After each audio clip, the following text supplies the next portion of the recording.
드디어 예레미야서 마지막 장까지 왔습니다. 예레미야서는 52장으로 된 대선지서고 상당한 오랜 기간 동안에 선지자 예레미야가 예언했던 내용을 기록하고 있습니다.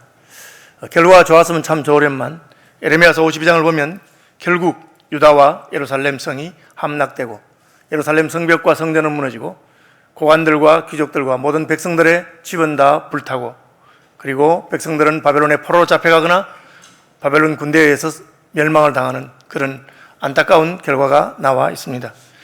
이 예루살렘과 유다가 멸망할 때 왕이 시드기야 왕이라고 오늘 본문에 기록되어 있습니다. 시드기야가 왕위에 오를 때 나이가 21세라 예루살렘에서 11년 동안 다스리니라 라고 되어 있습니다. 이 시드기야 왕은 요시야 왕의 아들입니다. 요시야 왕의 아들 3명이 왕이 됐는데 큰아들 요아하스, 둘째 아들 요야김, 그리고 시드기야가 왕이 되었습니다. 요야김과 시드기야 사이에는 요야김의 아들이었던 요야긴이 또 왕으로 장관 동안 재위한 것으로 되어 있습니다. 이 세 왕들이 아버지 요시야를 따랐으면 얼마나 좋았겠습니까? 아버지는 믿음의 사람이었습니다. 그런데 이 아들들은 아버지의 본받지 않았습니다. 하나님의 심판이 임박했을 때 요시야 왕은 자기가 할 수 있는 최대한을 다해서 하나님 앞에서 경건하고 거룩하게 살면서 하나님의 진노를 연기할 수 있었습니다. 그러나 그 앞에 있었던 므낫세와 아몬이라고 하는 악한 왕들이 하나님의 마음을 너무 상하게 해서 요시야의 회개와 계획에도 불구하고 하나님의 심판은 연기되었고 면제되지 않았습니다. 요시야의 대를 이었던 아들 셋, 요아스, 요야김, 시드기야가 만약에 그 아버지의 믿음을 따라 살았더라면 어쩌면 하나님의 심판은 더 연기되었거나 아니면 하나님의 심판은 물리쳐질 수 있었습니다. 그러나 실제로는 그렇게 되지 않았습니다.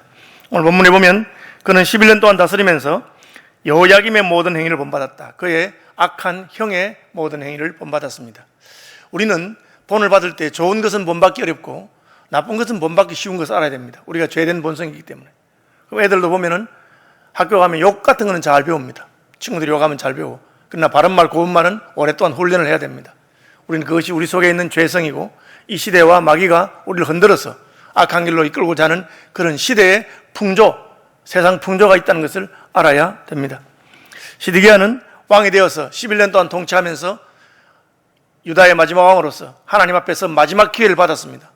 선지자 예레미야는 시드기야에게 그가 즉위한 이후에 계속해서 예언했습니다. 그러나 그는 하나님의 예언을 무시했습니다. 그래서 결국 멸망하게 된 것입니다. 2절 보면 나오는데 그가 여호야김의 모든 행위를 본받아 여호와 보시기에 악을 행했다. 하나님 보시기에 악한 일을 계속 했습니다. 하나님께서 어떻게 했습니까? 여호와께서 예루살렘과 유다에 진노하심이 그들을 자기 앞에서 쫓아내시기까지 이르렀더라. 악행을 행하고 하나님의 진노를 샀습니다. 하나님께서는 심판하게 된 것입니다. 여러분, 우리의 어떤 행위는 하나님의 진노를 사는 행위입니다. 하나님이 악하다고 한 행위, 하나님이 하지 말라고 한 행위, 그런 행위를 따라가면 결국은 무엇이겠습니까? 하나님의 심판이 있습니다. 여러분, 그것을 분명히 알아야 됩니다. 하나님 심판은 비록 느려 보이긴 하지만 반드시 오는 것입니다. 우리는 하나님의 심판대 앞에 설 날을 준비해야 할 것입니다. 시드기야는 여호와 보시기에 악을 행하고 자기 마음에 드는 대로 행하고 그리고 여호야김의 악한 행실을 따라갔습니다. 선지자 예레미야가 아무리 말해도 그 말을 무시했습니다. 그래서 결국 멸망합니다. 하나님을 무시하고 하나님의 예언을 멸시하면 우리에게는 소망이 없습니다. 오늘날도 마찬가지입니다.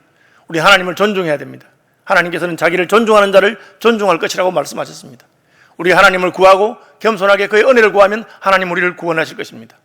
그러나 우리가 하나님을 무시하고 하나님께서 경고하신 말씀을 순종치 아니하면 우리에게는 하나님의 진노가 임할 것입니다. 어떤 사람들은 하나님의 진노가 빨리 임하지 않기 때문에 하나님 우습게 생각하는 사람이 있습니다. 우리가 마음대로 행해도 진노가 임하지 않더라 그렇게 생각합니다. 하나님은 우리에게 기회를 주신 것입니다. 하나님의 자비하심으로 오래 참으심으로 우리에게 기회를 주었는데 그 기회를 하나님을 우습게 생각하고 마치 하나님의 심판이 없는 것처럼 생각하면 안 됩니다. 다른 사람들은 또 말하기를 하나님이 왜 빨리 심판하지 않느냐, 빨리 심판해야 되는데, 그렇게 하나님을 탓하는 사람도 있습니다. 하나님께서 빨리 심판하지 않는 것은 우리에게 구원 얻을 기회를 주시고자 함인 것입니다. 자기에게 심판이 임하면 왜 이렇게 빨리 임하느냐, 하나님께서는 내게 대해서는 왜 이렇게 빠르게 심판하시냐, 그렇게 말하는 사람이 있습니다. 하나님은 빠르지도 않고 늦지도 않습니다. 하나님께서는 자신의 시간표에 따라서 심판하시는 것입니다. 그런데 해도 너무하면 하나님이 직접 개입하게 되는 것입니다. 하나님이 어떻게 심판하십니까? 바벨론 왕과 바벨론 군대를 동원하셔서 심판하시는 것입니다. 왜 하나님이 강한 나라 바벨론을 동원하셨습니까? 하나님을 무시하니까 야, 너 참 대단하다. 우주와 열방을 통치하는 나를 무시하고 그럼 바벨론 제국에 대해서는 네가 어떻게 하냐 한번 보자 하는 것입니다. 하나님이 바벨론보다 약하십니까? 바벨론보다 훨씬 강하신 분이십니다. 그래서 예레미야가 예언할 때 만군의 여호와라고 하는 말을 여러 번 썼습니다. 만군의 여호와란 말은 the host of the host, 강한 자들, 왕들 위의 왕이라는 뜻입니다. 바벨론 왕과 애굽 왕보다 더 강한 분이 하나님이십니다. 그런데 그 강한 하나님의 말씀을 무시하고 하나님의 명령을 거역하면서 그래, 그럼 바벨론 왕한테는 어떻게 하는가 보자 이렇게 하는 것입니다. 여러분 인생들이 하나님이 오래 참으시기 때문에 눈에 보이지 않기 때문에 하나님이 더 강하고 힘센 분인데도 하나님을 무시하는 경우가 종종 있습니다. 하나님께서는 그때 참 너 이상하다 그렇게 말씀하시는 것입니다. 야곱이 야복 강가에서 하나님의 사자를 만났습니다. 겁이 나서 야복강을 건너가지 못합니다. 그래서 하나님의 사자가 와서 건너가라. 에서를 두려워하지 말고 건너가라. 내가 책임지겠다 그렇게 말씀하신 것입니다. 그런데 그 말 듣지 않습니다. 계속해서 고집을 부립니다. 아무리 말해도 듣지 않습니다. 하나님이 항복했습니다. 야, 너 고집 세구나. 내 말도 안 듣고. 야, 네가 나한테 이겼다. 너 하나님한테 이겼다. 여러분 하나님한테 이긴 게 좋은 겁니까? 하나님이 오죽했으면 그렇게 말하겠어요? 인생이 어떻게 하나님을 이기겠습니까? 하나님 말도 안 듣는 거죠. 그러니까 하나님, 너 이제부터 나한테 이겼다. 너 나한테 이겼으니까 사람은 그만 내겠지. 하나님한테 이겨놓고 형이 겁나냐? 무슨 안 되나 무슨. 하나님한테도 이겨놓고 무슨 에서가 겁이 난단 말이냐. 건너가거라. 그러면서 환도뼈를 부러뜨려 버렸습니다. 너 이제 도망도 못 간다. 형이 널 쫓아오면 도망도 못 가. 내가 너를 안 지켜주면 아무것도 못해. 그제서야 야곱이 울면서 하나님 저를 불쌍히 여기시고 축복해 주시기 바랍니다. 그렇게 한 겁니다. 신기한 일이죠. 시드기야 왕에게 하나님께서 말씀하십니다. 회개하든지 아니면 달게 심판을 받아서 바벨론에게 항복하든지 내가 시킨 대로 해라. 하나님 말씀 우습게 생각합니다. 오히려 예레미야 저놈이 애국자가 아니다 하고 구덩이를 파서 가두고 그렇게 하고 있는 그런 짓을 합니다. 예레미야가 예언의 말씀을 바로게에게 써서 주면은 왕이 그걸 보고 일른 쪽쪽 가위로 잘라서 가죽책을 잘라가지고 그래 무슨 뭐 우리나라가 망한다고 뭐 바벨론에 항복하라고 뭐 다 잘라버립니다. 하나님 말씀 우습게 생각합니다. 그래, 좋다. 너 나를 우습게 생각하니까 그럼 바벨론하고 한번 당해봐라 하고 하나님께서 바벨론 군대를 보냈습니다. 오늘 본문에 보시면 4절에 9년 열째 달 열째 날에 바벨론 왕 느부갓네살이 그의 모든 군대를 거느리고 예루살렘을 치러 올라왔다. 여러분 왕이 직접 오지 않습니다. 강한 나라들은 그냥 신하들 보내면 돼요. 그런데 바벨론 왕이 직접 정복하러 왔어요. 그것도 그의 모든 군대를 거느리고 왔어요. 세게 시작하는 거죠. 그 뭐 유다 예루살렘 조그마한 나라인데 군대 몇 명만 보내면 됩니다. 장군 하나 보내면 됩니다. 그렇게 하지 않고 모든 군대가 왔어요. 왜? 하나님의 심판이기 때문에. 너 뭘 믿고 지금 내 말 듣지 않느냐? 예루살렘 성이 견고하기 때문에 그렇습니다. 예루살렘 성은 산성입니다. 높은 산에 있어요. 높은 지대에 있어요. 그래서 거기다가 산 위에다가 이렇게 성벽을 쌓기 때문에 공격이 힘들어요. 그런 경우에 물이 보통 귀한데 그 실로암 연못에서 수로가 있어요. 물도 있고 하니까 잘 버티는 거예요. 여호수아가 가나안 땅을 정복했을 때도 예루살렘은 정복하지 못했습니다. 여부수 쪽이 지키고 있었고 다윗 왕 때에 가서 비로소 정복했습니다. 그 다윗 왕이 정복하려 할 때도 여부수 사람들이 비웃으면서 예루살렘 성은 견고한 성이기 때문에 소경이나 쩔뚝발이라도 일당백이다 그렇게 말했습니다. 그런데 다윗이 특공대를 그 수로를 통해서 성문 안으로 들어가가지고 그래서 성문을 열고 정복했습니다. 아주 난공불락의 성입니다. 그런데 바벨론은 어떠합니까? 어떤 난공불락의 성도 무찌를 수 있는 능력이 있는 군대입니다. 왕이 직접 왔습니다. 토성을 쌓았습니다. 흙으로 성을 쌓아가지고 예루살렘 성 높이만큼, 왜 높은 데서 낮은 데로 화살을 쏘고 창을 던져가면 높은 데가 유리하기 때문에 이쪽에도 그만 높이 올라간 겁니다. 자그마치 포위를 1년 7개월 동안 하고 있었습니다. 시드기야 9년 열째 달부터 시드기야 11년 함락 때는 4월까지 5절에 시드기야 왕 제11년까지 포위되었더라. 그의 넷째 달 9일에 그렇게 돼 있어요. 11년 7개월 19개월이죠. 1년 7개월을 포위하고 있습니다. 왜? 그래 너희가 견고하니까 성을 무너뜨리기 힘드니까 그래 버틴다 이거지. 좋다, 우리는 포기하고 기다리겠다. 뭐가 문제입니까? 식량이 문제죠. 9년도에 추수했던 곡식을 가지고 10년도까지 먹었습니다. 그런데 10년도에 농사를 못 지었습니다. 왜? 농토는 예루살렘 성벽 밖에 있습니다. 농사를 못 지었어요. 그럼 아껴 먹어도 1년 먹고 조금 더 지나면 이제 먹을 게 없는 거예요. 1년 7개월이 지나니까 양식이 떨어져 버렸어요. 그럼 끝나는 거죠. 여러분 한 3일만 굶어보십시오. 군사의 사기가 어디 있으면 어떻게 싸우겠습니까? 저절로 성벽이 무너졌습니다. 안에서부터 탈출하는 사람들이 러시가 일어났습니다. 군대들이 왕을 지키지 않고 다 도망가 버렸습니다. 그냥 왕도 도망갔습니다. 왕도 예루살렘 성전도 버리고 백향목 궁전도 버리고 도망갔습니다. 가다가 여리고까지 도망갔다 잡혔습니다.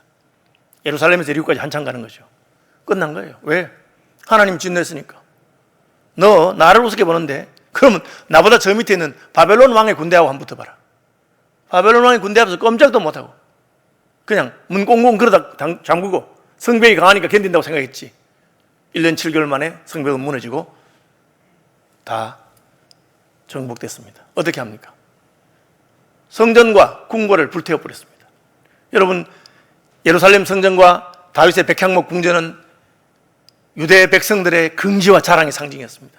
20년 동안 솔로몬이 그 많은 부를 동원해서 지었습니다. 13년 반 동안 백향목 궁전, 예루살렘 성전 7년 동안 그렇게 지어놓은 겁니다. 싹 다 무너뜨려버렸어요. 왜? 하나님 떠났기 때문에. 내가 안 지켜준다는 겁니다. 유대인들은 성전이 있는 것으로 긍지를 삼고 솔로몬의 백향목 궁전을 보면서 우리나라의 자랑거리로 생각했습니다. 그러나 그 자랑이 하나님의 영광이 떠나자 아무것도 아닌 것이 되었습니다. 예수님이 예루살렘 성전에 오셔서 헤롯 왕이 43년 동안 증축하면서 새로 지은 그 멋진 성전, 그 돌과 아름다운 보석들과 이런 것을 자랑할 때 돌 하나도 도리에 남지 않고 다 무너지리라. 왜? 하나님의 아들 성전의 주인이 예루살렘 성전에 왔는데 쫓아냈기 때문에. 너 누구야? 왜 성전에서 가르쳐? 무슨 권위로? 하고 쫓아냈습니다. 그러니까 예수님께서 그래? 돌 하나도 도리에 남지 않고 다 무너질 것이다. 그 솔로몬 성전의 영광과 백향목 궁전의 아름다움이 하나님이 함께 하실 때만 지켜지고 보호할 수 있는 것을 그들은 몰랐습니다. 하나님이 떠나니까 바벨론 군대가 무슨 성전을 존경하겠으며 무슨 백향목 궁전에 대해서 무슨 미련이 있겠습니까? 싹 불태워버렸습니다. 그제서야 하나님의 영광이 떠난 것을 알았죠. 마치 삼손이 자기 힘이 세고 강하고 누구하고 싸워도 이길 줄 알았는데 하나님의 영광이 떠나니까 어느 날 누가 블레셋이 자기를 잡으라는데 힘이 하나도 없는 거예요. 눈을 빼고 연자맷돌을 돌리게 하고 조롱거리를 만들었습니다. 그제서야 삼손이 알았어요. 그것이 내 힘이 아니었구나. 여호와여 나를 불쌍히 여기십시오. 하나님의 영광이 떠났구나. 그렇게 깨달은 거죠. 시드기야가 뒤늦게 깨달았습니다. 그들이 와서 성전을 불태우고 백향목 궁전을 불태우고 귀족들과 백성들의 집을 싹 다 태웠습니다. 예루살렘에 사람이 살지 말란 거죠. 그리고는 시드기야를 잡아서 바벨론 왕 앞에 가서 친히 신문했습니다. 어떻게 하는지 아십니까? 왕이 시드기야가 보는 앞에서 그 아들들 다 죽였습니다. 그게 무슨 뜻입니까? 이제 너희 왕가는 끝났다는 거죠. 왕위를 이을 후손이 없다는 거예요. 아들들 다 죽여버렸어요. 너는 끝났다. 너로 끝이다 이제. 아들들 다 죽었습니다. 그다음에 눈을 뽑아버렸습니다. 그렇게 보는 눈이 없느냐? 예수님께서 보기는 보아도 깨닫지 못한다고 한 것처럼 그렇게 예언하고 그것을 두루마리에 서서 바룩이 서서 왕 앞에 갖다 줬는데 왕이 일른 쪽쪽 다 잘라가지고 화롯불에 던지면서 하나님 말씀을 그렇게 무시했기 때문에 그 눈이 멀어지게 된 것입니다. 그리고 사슬을 묶어서 바벨론까지 끌고 갔습니다. 여러분, 부산에서 신의주보다 더 멀어요. 끌고 걸어서 바벨론에 가서 죽을 때까지 감옥에 있다가 감옥에서 죽었어요. 여러분, 11년 동안 왕 노릇했습니다. 그때는 얼마나 잘 나갔습니까? 근데 그 다음 생애는 어떻습니까? 11년 이후 정복을 당한 다음에는 너무나 비참한 인생을 맞이했습니다. 자식이 죽고 눈이 뽑히고 끌려가서 감옥에서 일생을 마치고 자기 눈앞에서 신하들이 다 죽었습니다. 그리고 어느 게 좋겠어요? 젊어서 고생하더라도 노후가 될수록 잘 되는 게 복된 것입니다. 그는 젊어서 왕이었지만 하나님을 경외할 줄 몰랐고 하나님 말씀을 전하는 선자를 무시했기 때문에 그는 그의 말년이 비참하게 되었습니다. 보는 것이 없는 것이죠. 하나님 눈을 뽑아버리고 그렇게 한 것입니다. 뭘 말합니까? 하나님의 은혜에서 떠나면 비참해진다. 하나님의 예언을 멸시하니까 진노를 당한다. 하나님 무시한 사람은 하나님도 무시하신다 하는 것을 보여준 것입니다. 그 다음 장면은 뭡니까? 왕이 끌려가고 죽으니까, 나라가 망하니까 백성들에게도 고난이 임한 것입니다. 백성들 어떻게 됩니까? 많은 사람들이 죽었습니다. 전쟁에 죽었죠. 그리고 어떻게 됩니까? 많은 사람들이 포로로 끌려갔습니다. 뭘 잃었습니까? 자유를 잃었습니다. 자기의 모든 소유도 잃어버리고 집도 잃어버리고 자유를 잃고 원치 않던 곳에 가서 포로 생활을 하게 되었습니다. 무엇을 말씀하십니까? 나라를 잃으면 그 백성들은 고난을 당하는 것이죠. 지금 아프가니스탄에서 카불에서 일어나는 거 아닙니까? 미군 떠나고 나니까 대통령이 도망가 버렸어. 장관들 중에서 도망간 사람 많이 있고, 백성들만 남아가지고 어쩔 줄 몰라. 아무도 자기를 안 지켜줍니다. 여자들은 그냥 돌아다니기만 하면 쏴 죽인다고. 참 살다가 아직까지 그런 사람들이 있는지 모르겠어요. 그런 일을 당한 것입니다. 고초가 말할 수가 없죠. 예루살렘에는 집을 다 태웠습니다. 그 말은 예루살렘에 살지 말란 거예요. 더 이상 예루살렘은 너희가 살 수 있는 집이 아니다. 예루살렘이 어떤 곳입니까? 시온성이고 하나님의 은혜가 함께하던 곳입니다. 성전을 다 불태워버렸습니다. 너희는 하나님 앞에 예배할 수 있는 자도 아니다는 것입니다. 백성들이 갈 데가 없어요. 끌려갔습니다. 많은 사람들이 끌려가고, 예루살렘은 그저 소나 양이 짐승이 다니는 곳이 되고 포도원이나 하고 농사나 짓지 거기 사람이 살 수 없다. 그것이 바벨론이 한 것입니다. 그러니까 백성들이 다 그렇게 됐어요. 그냥 잡혀간 게 아닙니다. 대제사장 잡혀가고, 사령관이 대제사장 스라야와 부제사장 스바냐와 성전 문지기 3사람을 사로잡았고, 군사를 거느린 지휘관 1사람과 내시 7명과 군 지휘관의 서기관 하나와, 그렇게 뭡니까? 직분을 가진 사람들이 다 잡혀갔어요. 여러분, 섬길 수 있는 직분이 얼마나 귀한 것입니까? 내가 할 수 있는 내 소명, 내 직장, 내 직분이 있다는 건 얼마나 감사한 것입니까? 그 나라를 뺏기니까 직분도 싹 다 뺏겼어요. 성전이 불탔으니까 제사장도 아무 소용이 없고, 군대가 다 멸망을 당하고 쫓겨났으니까 서기관도 필요 없고 지휘관도 필요 없습니다. 그런 일을 겪었습니다. 집은 다 불탔으니까 살 곳도 없습니다. 끌려갔습니다. 성전에 있는 좋은 건 다 끄집어갔습니다. 놋, 오늘날이야 뭐 놋이 그렇게 귀한 거 아니지만 그 당시는 놋이 아주 귀한 것입니다. 놋, 은, 금, 예루살렘 성전에 있는 것, 좋은 그릇들, 금그릇, 은그릇 다 가져갔습니다. 하나님이 힘이 없어서 그런 건 아니에요. 아시는 대로 벨사사라 왕이 술 취하고 기분이 좋아서, 참 우리 왕년에 우리 선조들이 예루살렘에 가서 여호와 하나님의 성전에서 금그릇, 은그릇 빼앗은 곳 있지. 그 신들에게 바치는 술잔인데 나도 한번 먹어보자. 나도 신 아니냐 하고는 그 금그릇, 은그릇 가져와서 거기다가 포도 집어서 딱 마시니까 벽에 손가락이 탁 나타났어. 야, 이 나쁜 놈, 메테 데겔 우파르신, 너 죽었어. 이제 어디 함부로 건드려야지. 너는 내가 달아보니까 무게가 모자라. 하나님 심판대에서 끝났어. 그날 밤에 죽었습니다. 하나님의 능력이나 영광이 없는 것이 아닙니다.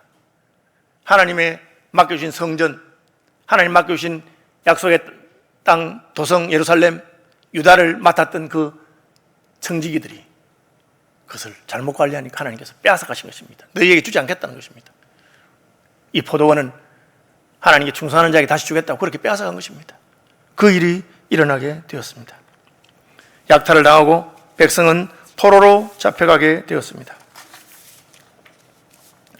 땅과 모든 소유와 모든 것을 남겨두고 가야 됐습니다. 소유를 빼앗기고, 자그마치 오늘 본문에 보면 4,600명이 포로로 끌려갔다 그렇게 되어 있습니다.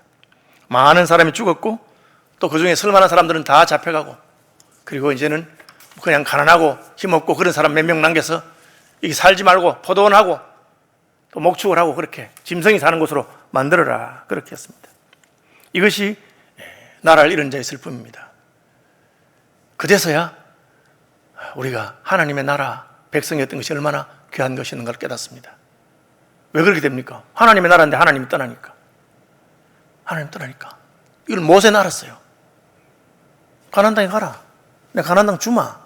나는 안 올라간다. 그러니까 모세가, 하나님이 안 올라가시면 우리가 가나안 땅을 차지한들 그게 우리에게 무엇이 되겠습니까?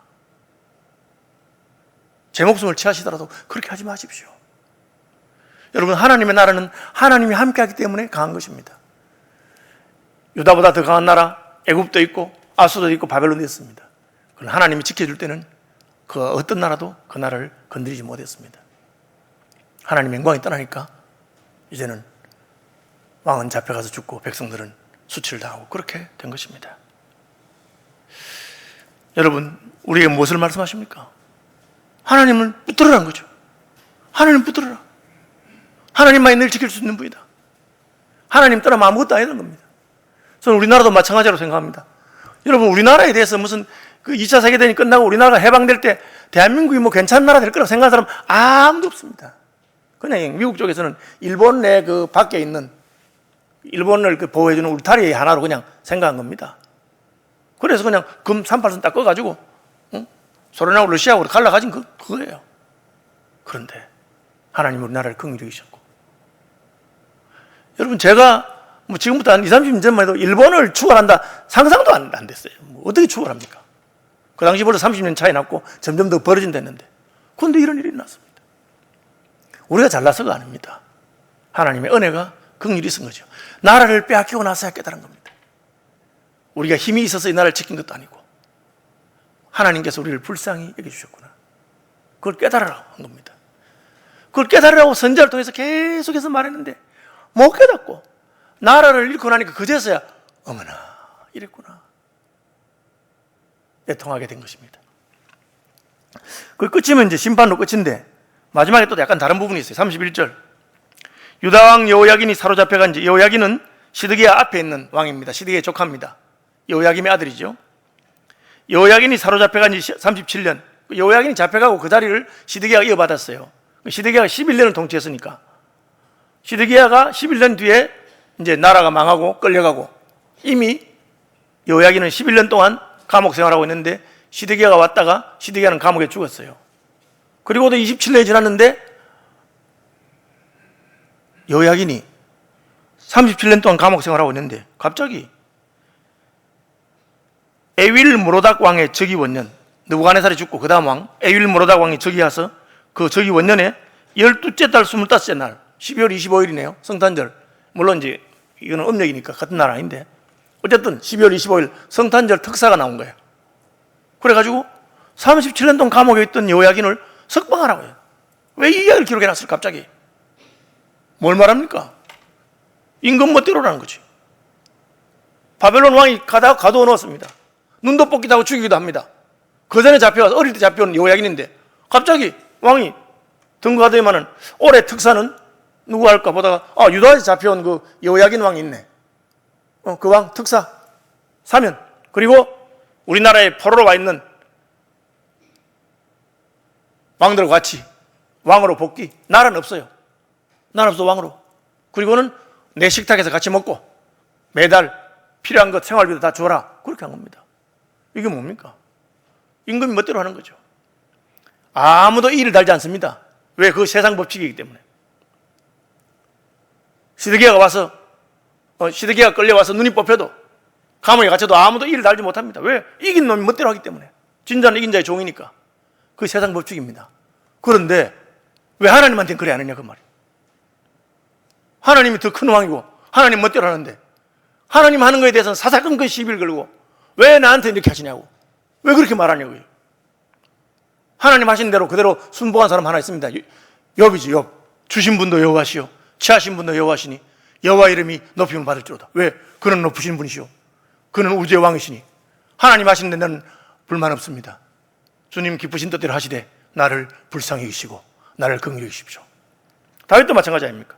자기 아들이 반역을 일으키고 막 그럴 때도 내가 잘못했으니 내가 무슨 말을 하나님 앞에 하겠느냐.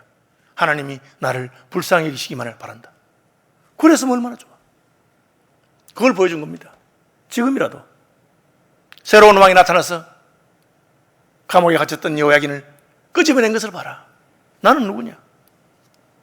에윌 모로닥보다, 느부갓네살보다 더 크고 강한 왕이다. 이 바벨론 나라도 내가 곧 멸망시킬 것이다. 그런 왕이다. 그런데 왜 내게 와서 부르짖지 않느냐? 지금이라도 내게 와서 부르짖으라. 그걸 깨달은 사람이 누굽니까? 탕자비 위에 탕자죠. 아버지 재산 끌고 와서 자기 멋대로 막 허비하다가 그때 몰랐지. 재산 다 낭비하고 빈털터리게 되니까 친구들이 다 떠나고 아무도 식사 한 끼 대접한 사람도 없고, 돼지를 치면서, 유대인으로는 돼지 치는 거는 부정한 일이에요. 돼지를 치면서 돼지가 먹는 그 지엄 열매, 그거라도 돼지 살이라도 좀 나눠 먹으려니까 돼지가 주겠습니까? 그제서야 깨달은 거예요. 내 아버지 집에는 양식이 풍족한 품꾼도 그렇게 많은데 내가 지금 여기서 뭘 하고 있느냐, 그런 말이에요. 바벨론에 끌려간 두 왕 중에 한 왕은 감옥에서 죽고 한 왕은 37년 만에 다시 올라갑니다. 누구 멋대로 합니까? 바벨론 왕 멋대로 하는 거예요.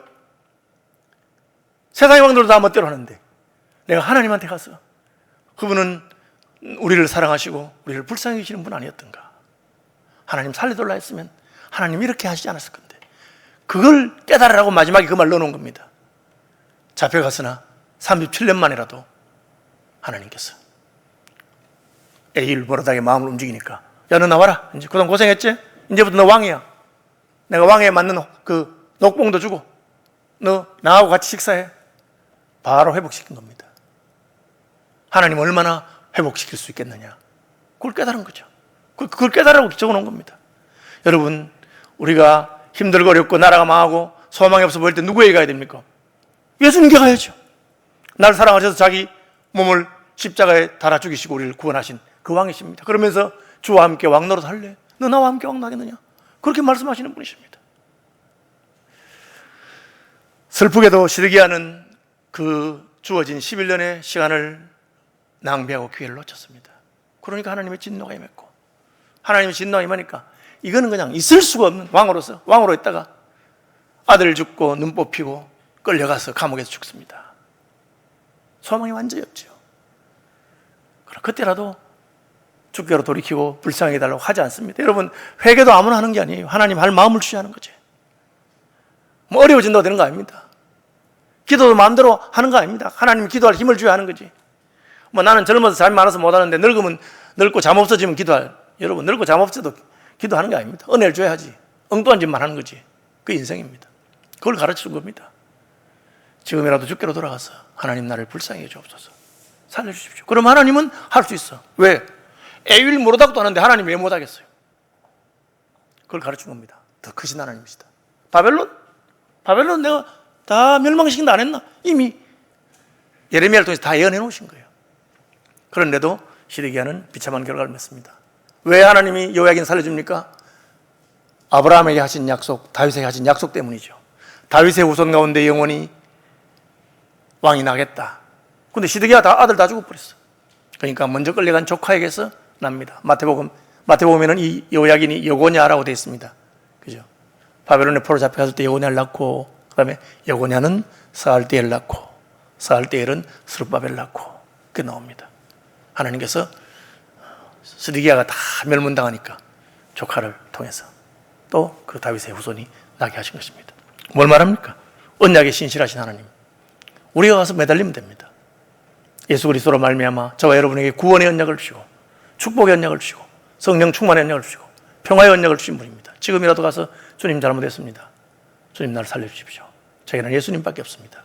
예수님 나라에서 주의 문지기라도 있고 싶습니다. 긍휼을 베푸시는 하나님의 은혜가 저와 여러분에게 함께 하시기를 축복합니다.